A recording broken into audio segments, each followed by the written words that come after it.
Oh dear, my joy circuits are overloading. I'm sorry, Master. I must avoid further stimulation. Star Wars: The Old Republic is a title I've always been conflicted about. I first played it during a beta phase and after the official launch back in late 2011, and although I enjoyed it, it didn't manage to hold my attention. When it went free-to-play in late 2012, I yet again gave it another shot, but ended up highly disliking the free-to-play experience. And I didn't return to the game until they introduced the 12 times experience bonus for subscribers. With this bonus, you were then able to level up entirely by just doing the class stories, which certainly feels like a subpar single-player RPG, but I did end up liking them quite a lot as the core stories themselves were often well written. At this point, they also introduced content in the form of expansions, such as the Hutt Cartel and Shadow of Revan, both of which I sadly found to be a rather underwhelming solo experience. And that right there is a point I want to stress with this review. MMOs are huge games, and people play them for a variety of reasons. With Star Wars: The Old Republic, BioWare has always put a big focus on their story content, and personally, I've always thought this was by far the best part of the game, and thus my attention has largely been on that solo leveling and story experience. With Knights of the Fallen Empire, BioWare yet again has put a huge focus on the solo story experience. This expansion is, however, built upon the events of Shadow of Revan, and as such I didn't go into this with high expectations. Luckily, I was mostly happily surprised. In this review, I won't explicitly spoil any sections of the Knights of the Fallen Empire story past the first hour or so. With Knights of the Fallen Empire comes the 4.0 game update, an update that is now part of the base game and as such freely available. This update changed quite a lot of systems, and I can't talk about Knights of the Fallen Empire without mentioning some of these mechanics. For starters, 4.0 has made the leveling experience much better for free-to-play players.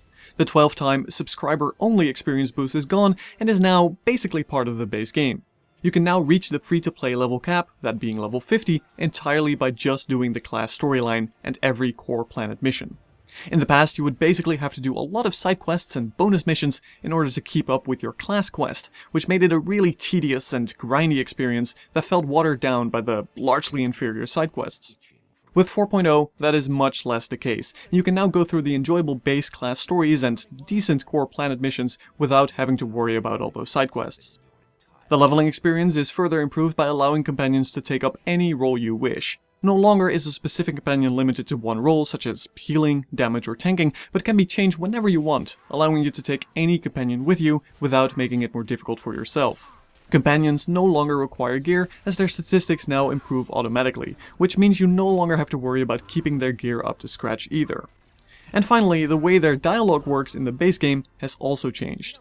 Previously, it was almost entirely based on your affection level, which you could increase by picking the right dialogue options if they were with you on a mission, or by showering them in uninteresting gifts. The result being that it was hard to go through all the companion dialogue unless you had put a lot of credits into increasing their affection with gifts. Instead, you can now go through all of the dialogue without having to worry about affection, which is now named influence, as it is based entirely on story progression rather than a meter. In short, 4.0 brings about a much improved free-to-play experience if your main concern is class story and leveling. In order to unlock Knights of the Fallen Empire, you have to be subscribed. Knights of the Fallen Empire increases the subscriber level cap from 60 to 65 and comes with access to all previous content, such as Shadow of Revan, and an additional instant level 60 boost for a brand new character. However, this level 60 will immediately start Knights of the Fallen Empire and can no longer go back to do the old story content. Knights of the Fallen Empire itself currently consists of 9 story chapters. 1 through 8 took me about 6 to 7 hours, and chapter 9 introduces the Alliance system, where the story focus slightly falls off and you are a bit more left to your own devices. The story in Knights of the Fallen Empire continues the events of Shadow of Revan, and although I would certainly say that playing through your class's base story is worth it if you haven't done so yet, you don't have to have done them in order to enjoy the events of Knights of the Fallen Empire. Yes, initial interaction with old characters will likely make you feel somewhat clueless, but the story itself will quickly pick you up and give you a good sense of what is going on. The story kicks off when you join forces with Darth Marr, a Dark Council member who has increasingly become the main leader of the Empire. You and Darth Marr share a common interest in hunting down the former Sith Emperor, and while attempting to do so, you'll make a run-in with a whole new faction, the Eternal Empire. This Eternal Empire, led by a character named Valkorion and his family, become the main focus of the story. These first few events quickly lead up to dramatic changes in the galaxy, and by the time you are granted your new title of Outlander, which at this point is likely the least impressive title you've received, 5 years will have passed. The story then definitely puts the spotlight on you. In true BioWare fashion, you become a famous individual whose allies are scattered all across the galaxy, a galaxy in which the odds are heavily stacked against you. During your travels in this new galaxy, you encounter a lot of different characters which are very well written, to the point where all of them have some shades of grey, including your main adversaries, and the character integration into the story is easily the biggest yet in Star Wars: The Old Republic. Your companions are sympathetic, their motives not always clear, and yet it makes sense that they join you, while their own interpersonal drama that stems from their backgrounds can make for interesting narrative choices. On that note, there's a good variety of new and returning companions.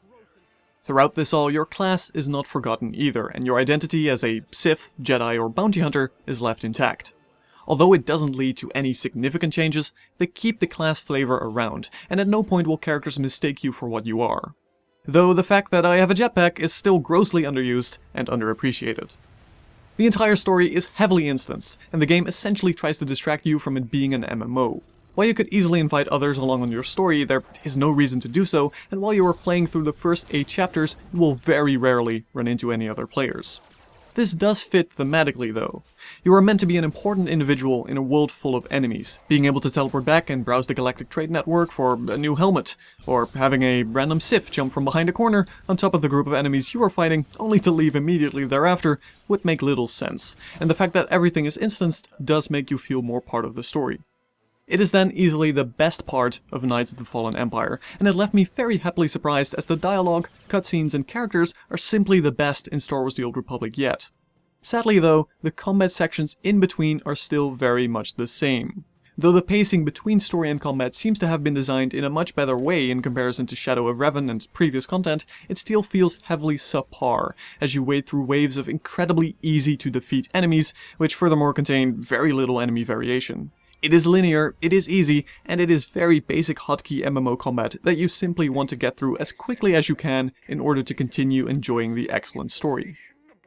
When you then get past the initial story in Chapter 9, you are introduced to the Alliance system, a system in which all your known companions are listed and you travel the galaxy in search of more, while building up a safe haven of sorts. Dialogue at this point is done in a classic style with an obvious nod back to Knights of the Old Republic.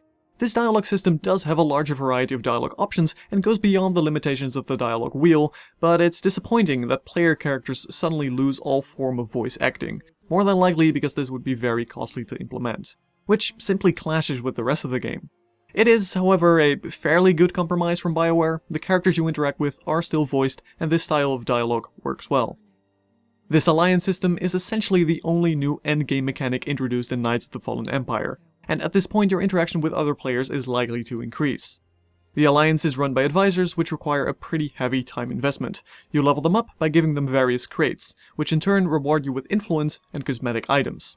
This Alliance system will also notify you of potential missions in which you can recruit new companions or other allies. Many of these are from previous class stories, and most of them do include a nice bit of story content, though none of it is nearly as good as the main story experience. Beyond that, all the old game content is available to you and once again worth doing at level 65, meaning if you've never done it before, you do have quite a list to go through. But likewise, if you have done it in the past, there is nothing new for you here. And neither is this old content linked up to the new story, making it significantly less interesting. Ultimately, this presents a very interesting and conflicting game state. Ever since Star Wars: The Old Republic first released, it wanted to have best of both worlds. The story experience of a single-player RPG, and the day-to-day pull of an MMO that contains raiding, PvP, and crafting. Although Knights of the Fallen Empire certainly makes that first part more interesting, it still has a lot of rough edges and inherent flaws due to its MMO nature. It is a subpar single-player RPG when looking at the gameplay mechanics. At the same time, it doesn't introduce any new operations, the raids in Star Wars: The Old Republic, or war zones for existing players that prefer the MMO focus. But by shifting the MMO focus largely to the background, it has certainly improved, and I do feel that playing through Knights of the Fallen Empire makes the game more enjoyable now than it has ever been.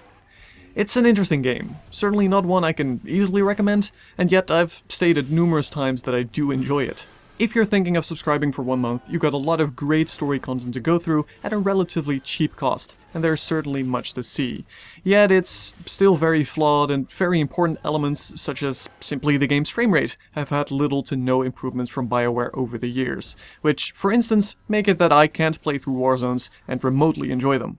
I had fun with the story. I am, however, doubtful that the rest of the game is captivating enough to play on a regular basis, as a subscription-based MMO does demand.